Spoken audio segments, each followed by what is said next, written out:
So a mate of mine, Helmet Productions, who's a collector and a fellow reenactor, had contacted me saying, why don't you do some long videos? And I thought, yeah, I can do some long videos, but I don't really know what to do videos on, so I need suggestions. That's what I thought to myself anyway. I haven't asked anyone for suggestions yet, and that would be appreciated. But I thought, in the meantime, why don't we do a video on a cabinet with displays? You know, you've probably seen this display with everything here on a short reel, a clip that I've done recently, but I thought we'll go through the entire cabinet because there's different displays in this cabinet. You get the gist of it anyway.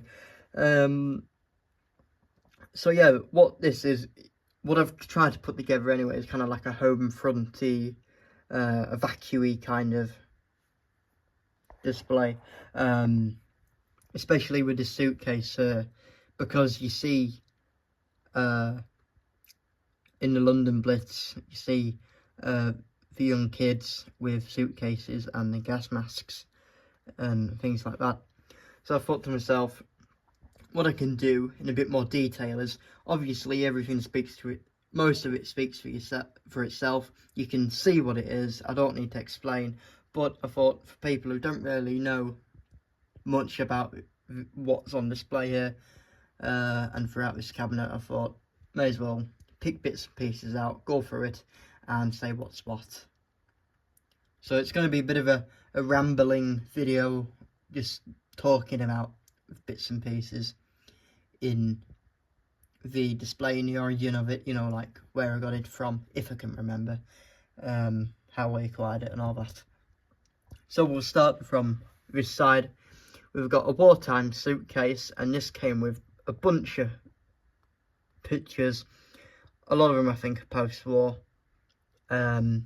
So what I did is I picked out the pictures that look period, especially this one here looks period. I can't guarantee when these pictures were taken and where, but they are all 100% original pictures. I'm not saying from when, because I don't know, but this picture here certainly looks 30s or 40s, because that spearhead collar on that shirt, they did wear shirts like that back then. Anyway, so you've got some pictures. Looks like a couple next to a Christmas tree celebrating Christmas, and I thought that ties in well because we're coming up to Christmas. Well, we're in the festive holidays, aren't we? And I thought, put a happy Christmas postcard there, and that's got some age to it too. We've got a 12th of May 1937 postal stamp. Some more pictures, one of a dog saying on the wall, "You park at your own risk." That's got to be a post-war picture, but I thought it was quite funny, and you can't really tell, to be fair. Maybe if you really know your cars, but you can't really see what it is. You know, even in the 50s and 60s, some things were quite similar to wartime. Excuse me. Anyway, you've got a book, 1935, for the Silver Jubilee, but it's for your tobacco stamps, I think they're called. I'll show you an example of one of those. That's what I'm talking about. A book to collect them in. Yeah, that one's a Lord Nelson one. That came with a civilian duty respirator in its case. You know, some more pictures, personal pictures of someone's family. Like I say, we all came in that suitcase there. Someone's wedding. Some more pictures. At the back, a British soldier and his wife getting married at, I think, a church. That ties in well because that's wartime. Now here, I find this quite interesting. It's a kid is toy gas mask that someone had made during the war. I'm guessing would have put it on the dolls or the teddy bears if it fit, of course. So I thought that's nice, and I really like that, to be fair. It goes well with this display. And next to it, why not, another kid's teddy bear. This one, actually, I can probably date to late 40s, 1948, I can say, because it was a relative's of mine, and I've inherited it, and they had it ever since they were a kid. So probably around 48, if not 50, 1950, but I'd say 48. And it goes in well. Looks really worn and authentic. The ears chewed off it. You know, little teddy bear dog, quite cute, and I thought it goes well. You have to kind of prop it up because it's a bit limp. It kind of falls over if you're not careful, because it's that old as well. You can see all the fur's missing off it, but I thought that goes well with an evacuee kind of type display. Anyway, a lot of this speaks for itself. If you know what it is, you know what it is. But nevertheless, for those who don't really know what it is, we'll go through it, even though it says ration book. That one's a wartime one. On top of there, we've got some war bonds. I think they've been cut out of a postcard. Pretty sure they've been cut out of a postcard. And August 14th and 26th of August, no wartime ones. And I paid £1 for them at a car boot quite a while back, and I thought, yeah, they're alright. And I think they came with that stamp over there. And then that ration book is 7th of July 1941. So that's a nice wartime ration book. At the back, we've got the Home Office Air Raid Precautions Department, anti-gas protection of babies and young children. You see these often, not all the time, but if you Google them, you'll see them. It's just a document of how to, you know, just look after your gas mask and protect your young babies and children. You know, if you're issued a gas mask, I think they came with the anti-gas baby's protective helmet, but this one came with the small child's gas mask up here. We'll get to that in a minute. General civilian respirator, bit perished, quite perished actually, but it's named and addressed, which is quite nice, and I really like this one. It ties in well, you know. It's got its case, bit worn and beat up, but it's nice, and it's still history at the end of the day. Moving on, we've got Royal Albert Hall National Festival, May 6th, 1938, I think that is. And that's like a little patch that someone's parent had made. And the story behind all this is I got quite a lot of wartime bits and bobs, coupons and things off this person that was their parents during the war. And a lot of this stuff that you see came from a particular person's parents, who gave me a lot of this and had this, and mum made.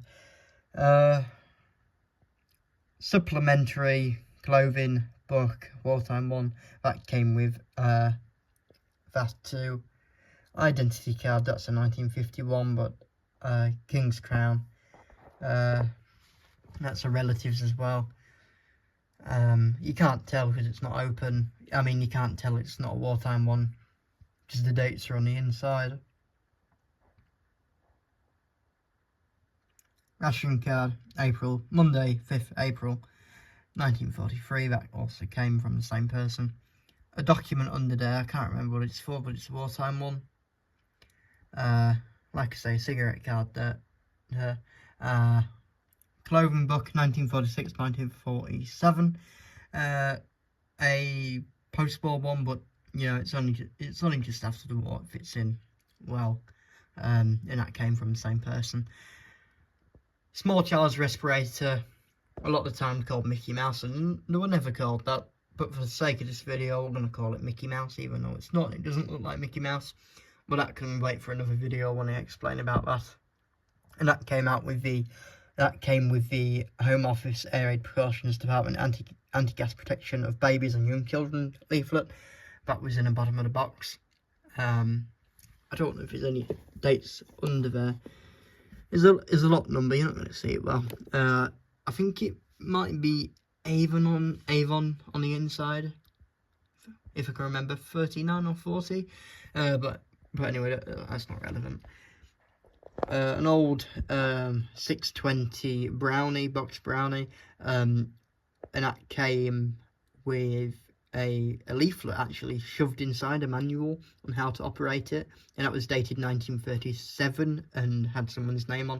I think that's still inside the box brownie. So that is an overview of my Homefront evacuee type display, and we'll move on to the second one, which is also Homefront. This entire cabinet is Homefront related. We've got an original Homefront helmet, original paint and everything. It's R marks on the front and the back, and that is for rescue squad. They basically went in bomb buildings, pulled you out, saved your life, and everything like that. You can read up about them, but that's a rescue squad helmet, complete with a liner. I got that gifted to me from some fella who had it just sitting in his cupboard. Didn't really know what it was. He didn't really know what it was, and I told him, I think I told him what it was, and he gave me it as a gift. I was like, I'm happy with that. Goes nice on display. And then, well, before I show you that civil defence armband, it has got its original liner in there, but I stuff it out with newspaper to keep it in good shape. So it is complete with liner. Then we've got the civil defence armband, that's a wartime one. Ear plugs for, well, I think there are issues sometimes with the civilian respirator. I've got 2 sets of these. You don't always come across them. They're a bit rare to come across, and yeah, these are really salty condition, but you know, I got the original string with them, and I found them actually stuck to the bottom of a civilian respirator at a car boot. So, and I paid £1 for the mask, and they were on the bottom. I was like, I'm only buying them for them, but I'm happy with that. National registration identity card, another one, that's a wartime one. ARP badge, and that one is a men's one because it is half moon. I can't remember what the female one is, but men's are half crown, half moons even. And that is so it will go in your like the slot, I think call it a lapel, like the slot on your on the right hand side of your jacket on your coat. ARP J Hudson and Co whistle. I think they made police whistles, maybe air ministry whistles too, I think. I know that Acme made a few whistles. I don't know if Acme made any ARP related whistles. Got that from a car boot as well, for £1 I think. Some ribbons, national identity registration card with a leather wallet. That's a wartime one. In this tin at the back we've got a Avon general civilian air respirator with the context filter added. and they were added in May of 1940 to protect against, I think, just extra protection against arsenic, smokes, gases. And you've got the metal tin at the back. At the back, we've got a ARP manual, 1938 dated, original. And then at the bottom here, we've got a Home Office Civil Defence First Aid manual. It's the post-war one, but it's still got the King's Crown. What I've done is I've covered it up with this ID card, and that's dated 1950. Put that back there. So you don't really know the difference. Well, you can't really tell the difference because the date is covered up there. At the back, we've got a Civil Defence medal. I think that's everything on there. We'll give you an overview of that. Moving down, we've got a original boots. If you know boots, restore boots. We've got a air raid precaution first aid case, complete with all its contents. Might have to do a video on that. All originally packaged and everything. All sorts of goodies in there. Original picture of the civilian duty respirator. Next to it, civilian duty respirator, as seen. This one's a Mark II civilian duty respirator, so quite rare, and it's dated 1938, March 1938. Anti-dimming outfit, wartime, first field dressing, paid £1 for that. It's been opened, but it's still got contents.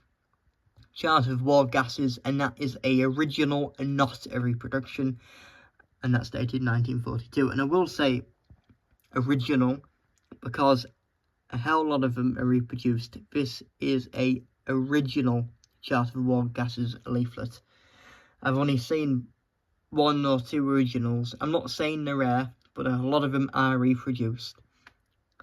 Next to it, we've got a Mark IV General Service respirator. These were used by ARP, police, ambulance, fire, but before that they were all using the civilian duty, and then that was phased out from frontline home front service and replaced by the Mark IV, and perhaps the Mark V as well, General Service respirator.